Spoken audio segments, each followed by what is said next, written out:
नमस्कार दोस्तों, स्वागत है आपका नारायण ट्यूटोरियल की यूट्यूब चैनल पर, जहां पर हम आपको प्रिपेयर करने वाले हैं क्लास 10th के लिए। बेसिकली हम क्लास 10th के कुछ चैप्टर्स हम डिस्कस करेंगे आपके साथ। मेरा नाम है अभिषेक सोनी और मैं आपको पढ़ाऊंगा केमिस्ट्री की। जैसे कि हम सभी लोगों को पता है कि केमिस्ट्री में 4 चैप्टर हैं। फर्स्ट है हमारा chemical reaction and equation, second हमारा acids bases and salt, third है हमारा metals and non metals and fourth रहेगा हमारा कार्बन एंड इट्स कंपाउंड्स। तो सबसे पहले हम फर्स्ट चैप्टर से स्टार्टिंग करेंगे। तो स्टार्ट करने से पहले मैं आपको थोड़ा बता देता हूँ। बेसिकली मेरा नाम है अभिषेक सोनी और मैं लास्ट 2 ईयर से पढ़ा रहा हूँ।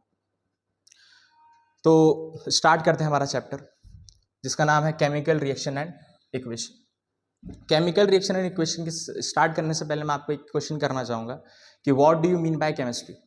What do you mean by chemistry, आप केमिस्ट्री के बारे में क्या जानते हैं। इसकी डेफिनेशन आपको थोड़ी सी देना चाहूँगा ताकि कुछ बच्चे जो जानते नहीं, क्योंकि हम केमिस्ट्री स्टार्ट कर रहे हैं तो मैं चाहूँगा कि केमिस्ट्री के बारे में आपको थोड़ा सा पता हो। बेसिकली केमिस्ट्री की डेफिनेशन होगी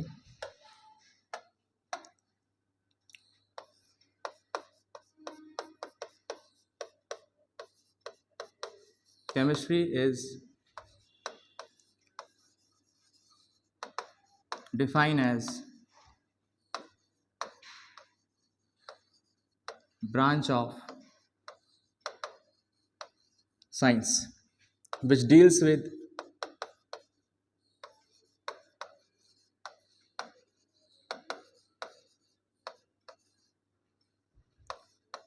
change in properties and composition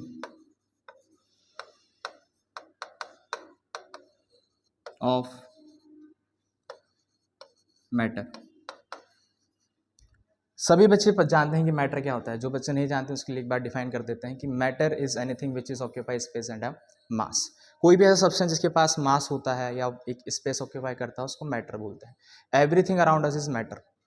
तो बेसिकली अगर उसके अंदर कोई भी चेंज आता है, केमिकल चेंज, उसकी प्रॉपर्टी, जैसे आपको पता है कि प्रॉपर्टी अगर चेंज होती है तो it is a chemical change. Property change नहीं होती तो फिजिकल चेंज होता है। इसके बारे में अभी डिस्कस करेंगे कि फिजिकल चेंज क्या होता है, केमिकल चेंज क्या होता है।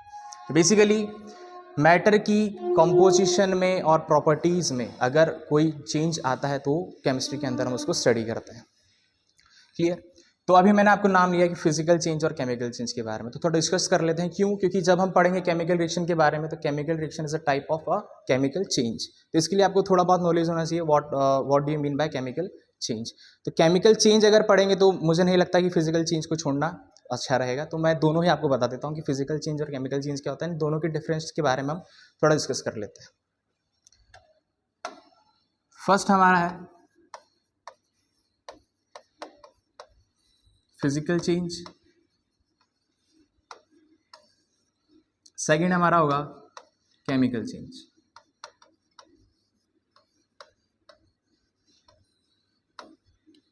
सभी बच्चों को थोड़ा बहुत इसके बारे में आइडिया होगा, बट फिर भी मैं ज़्यादा नहीं, कुछ मेन टॉपिक इसके बारे में बताऊंगा आप लोगों को। फर्स्ट पॉइंट इसका होगा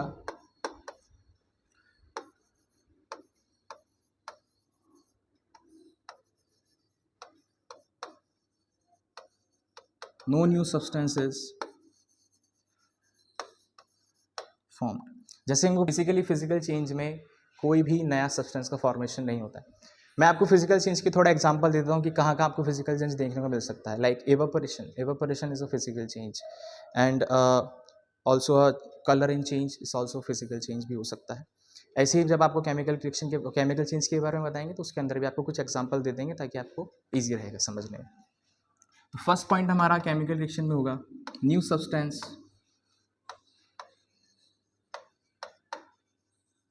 is formed।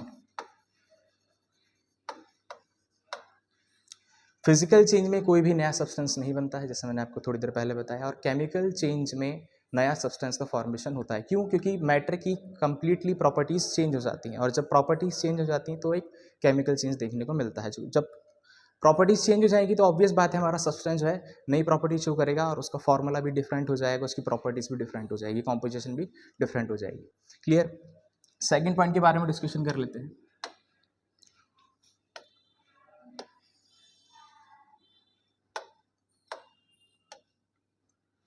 सेकेंड पॉइंट हो रहा हमारा फिजिकल चेंज के अंदर it is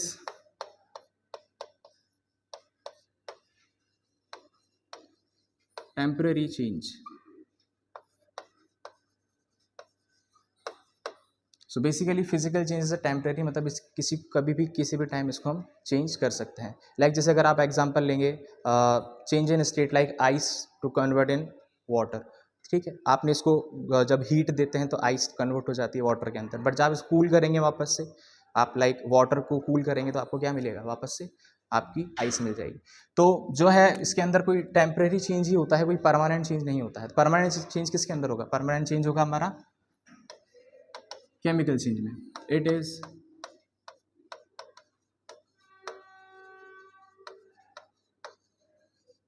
permanent change. Clear. Third point हमारा फिजिकल के लिए होगा, इट इज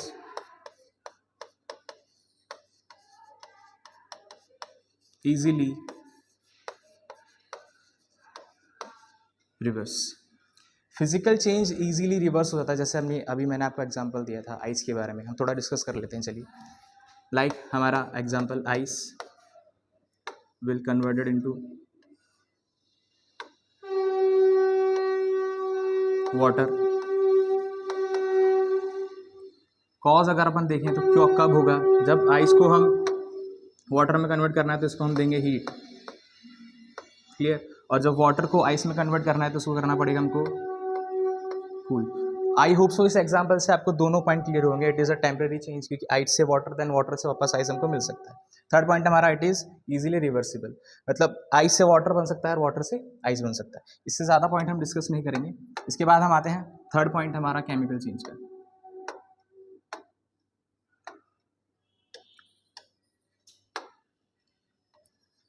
थर्ड पॉइंट होगा हमारा इट कैन नॉट easily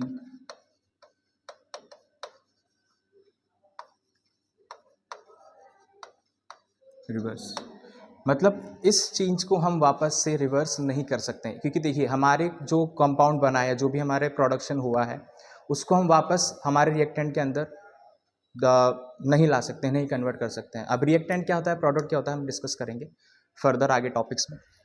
तो it can not be reverse. इसका थोड़ा एग्जांपल देना चाहूँगा। जैसे फिजिकल के बारे में मैंने पढ़ा था कि it is a boiling and evaporation is a example of physical change. तो केमिकल चेंज का एग्जांपल होगा आपका burning, combustion, change in colour also physical, change in colour also chemical change.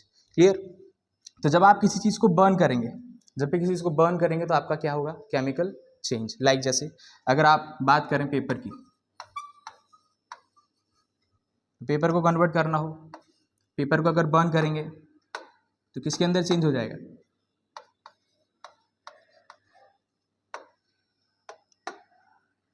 ऐश।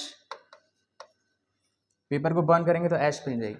तो ऐश से आप वापस पेपर में कन्वर्ट कर पाएंगे, नहीं कर पाएंगे। कैसे कर पाएंगे, ऐश को आप नहीं कर सकते। अगर आप इसका कॉज भी हटा देंगे ना, जैसे इसका बर्निंग का कॉज हटा देंगे, बुझाने के बाद थोड़ी पेपर मिल जाएगा यार।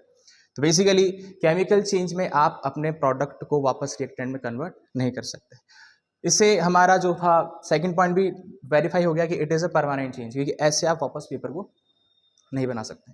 तो basically it is a just a little bit info of a introduction of this chapter. तो अभी हम अपना चैप्टर स्टार्ट करते हैं। जैसे हमारा चैप्टर का नाम क्या है, हमारा चैप्टर का नाम है केमिकल रिएक्शन एंड इक्वेशन। तो अभी हम हमारा चैप्टर स्टार्ट करेंगे with the topic of chemical reaction.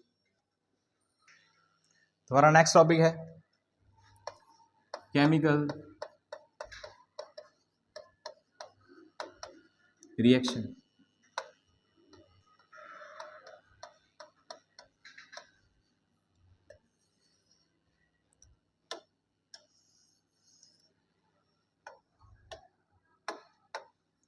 So basically chemical reaction, देखिए हमारे चैप्टर का नाम क्या है, chemical reaction and equation.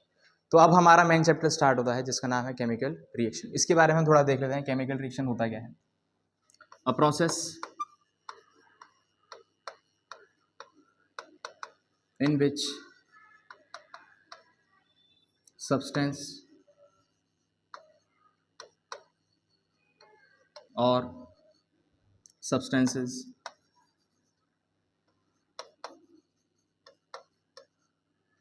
undergoes in chemical change to form new substance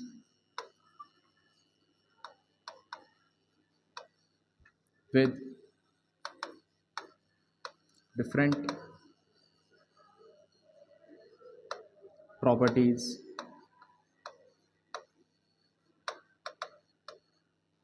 is called as chemical reaction. तो बेसिकली केमिकल रिएक्शन क्या है? Chemical reaction कोई भी ऐसा प्रोसेस जिसके अंदर सब्सटेंस या सब्सटेंसेस केमिकल चेंज के अंदर रिक्वायर होते हैं। जैसे मैंने आपको बताया कि chemical reaction and chemical change is a same type, इसलिए मैंने आपको पहले केमिकल चेंज के बारे में बता दिया था। जहाँ भी आपको केमिकल चेंज देखने को मिलेगा वहाँ पर आपको केमिकल रिएक्शन देखने को मिलेगी। ठीक, substance undergo in chemical change to form new substance with different properties. जैसे अभी हमने इसकी डेफिनेशन में पढ़ा था कि जो भी हमारा सब्सटेंस बनता है उसकी प्रॉपर्टी बिल्कुल क्या हो जाती है, डिफरेंट हो जाती है। तो it is a definition of chemical reaction. अब कुछ इसके एग्जांपल देख लेते हैं, कैसे कोई प्रोडक्ट या कोई भी हमारी चीज़ जो है कैसे अपनी प्रॉपर्टीज़ में चेंज ले आती है। इसका एक एग्जांपल देख लेते हैं। लाइक जैसे अगर मैं आपको एग्जांपल दूं, Na+Cl प्रोड्यूसेस NaCl। अब इनकी प्रॉपर्टी के बारे में डिस्कस कर लेते हैं। जैसे हम सबको पता है सोडियम है, क्लोरीन है, या सॉल्ट जो हम यूज़ करते हैं डेली लाइफ में खाने के लिए। Sodium is a poisonous in nature, मतलब ये जहरीला होता है हमारे लिए। और जो क्लोरीन गैस होती है पंजेंट होती है, ये भी पॉइजनस होती है। मतलब बेसिकली इन दोनों की प्रॉपर्टी पॉइजनस है, बट फिर भी हम इसको डेली लाइफ में कंज्यूम करते हैं एज अ सॉल्ट। इसको हम खा सकते हैं, बट इन दोनों को आप यूज़ नहीं कर सकते क्योंकि दोनों ही क्या है, पॉइजनस है। तो देखिए इन दोनों की प्रॉपर्टी पॉइजनस थी और इसको हम खा रहे हैं, तो आपने नोटिस किया इनकी प्रॉपर्टीज इन दोनों से डिफरेंट है। क्लियर हुआ? दूसरी बात, अगर आप एक और एग्जांपल लेंगे, H2+O2 इट प्रोड्यूसेस H2O। ये तो बचपन वाली रिएक्शन है, सबको पता होगा। H2 जो बहुत जल्दी बर्न होता है और O2 जो सपोर्ट करता है कंबशन का। क्लियर? प्रोड्यूस क्या करता है? H2O, जिसका काम क्या है, आग को बुझाने का। एक में आग बहुत तेजी से लगती है, एक आग को सपोर्ट करता है और दोनों मिलकर के आग को बुझा देते हैं। क्लियर? तो देखिए इसमें दोनों ही रिएक्शन में हमने देखा कि दोनों की प्रॉपर्टीज क्या हो गई है, डिफरेंट हो गई हैं। अब एक छोटा सा एग्जाम्पल लेना चाहूँगा मैं, जो आपके सिलेबस में बहुत इंपॉर्टेंट रोल प्ले करता है। एक क्वेश्चन लेंगे,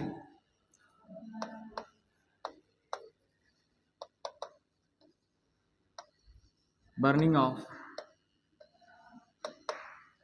मैग्नीशियम रिबन। ये बहुत इंपॉर्टेंट क्वेश्चन है, इसके अंदर से काफ़ी सारे क्वेश्चंस बनते हैं बोर्ड के रिगार्डिंग। तो बर्निंग ऑफ मैग्नीशियम रिबन, एक मैग्नीशियम रिबन को बर्न करते हैं तो क्या क्या चेंजेस देखने को मिलते हैं, क्या ये केमिकल चेंज है, क्या ये केमिकल चेंज नहीं है। तो इसके लिए हम थोड़ी सी चीज़ें नोटिस कर लेते हैं। देखिए इसको इस रिएक्शन से पहले मैं आपको कुछ नोट लिखवाना चाहूँगा। एक नोट लिखेंगे, नोट ये होगा कि इन केमिस्ट्री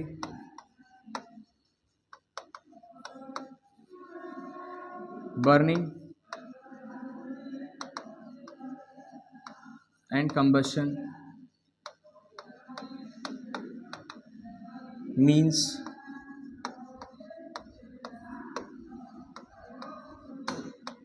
रिएक्शन विद